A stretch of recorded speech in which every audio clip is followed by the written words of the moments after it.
Kyrgyzstan के अनाज बाजार से एक बड़ी चौंकाने वाला ट्रेंड सामने आया है, जहां गेहूं के इंपोर्ट में जबरदस्त उछाल देखने को मिला। जनवरी से फरवरी 2026 के बीच देश ने 7 लाख टन से ज्यादा गेहूं इंपोर्ट कर लिया, जो पिछले साल इसी अवधि के सिर्फ 41,500 टन के मुकाबले करीब 17 गुना ज्यादा है। लेकिन सबसे बड़ा बदलाव सिर्फ मात्रा में नहीं आया, बल्कि सप्लाई के स्रोत में भी आया है।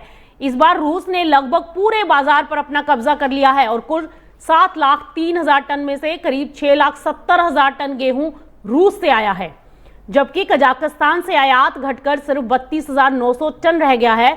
और दिलचस्प बात यह है कि एक साल पहले तस्वीर बिल्कुल उल्टी थी। तब कजाकिस्तान करीब 70% सप्लाई देता था और रूस की हिस्सेदारी कम थी। लेकिन अब सवाल यह है कि इतना बड़ा बदलाव क्यों आया।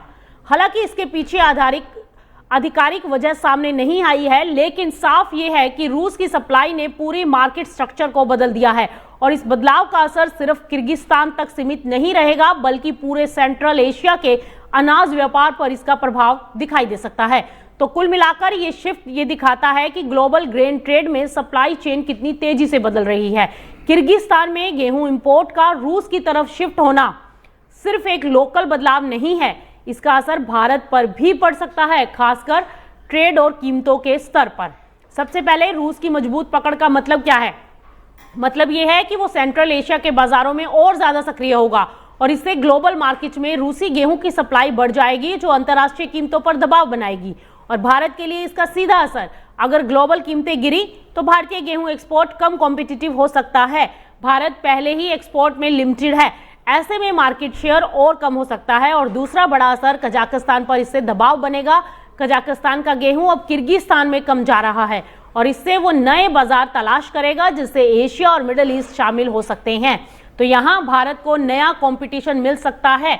और तीसरा असर कीमतों पर ज्यादा सप्लाई का दिखाई देगा। ग्लोबल प्राइस में नरमी, भारत में एमएसपी सिस्टम होने से किसानों को सीधा झटका नहीं लगेगा, लेकिन ओपन मार्केट में कीमतों पर इससे दबाव आ सकता है।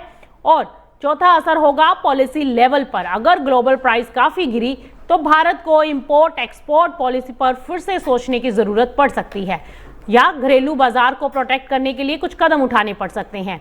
तो किर्गिस्तान का ये बदलाव ये दिखाता है कि रूस ग्लोबल गेहूं मार्केट में और मजबूत हो रहा है और इसका असर भारत पर कीमत, एक्सपोर्ट और कंपटीशन तीनों पर पड़ सकता है।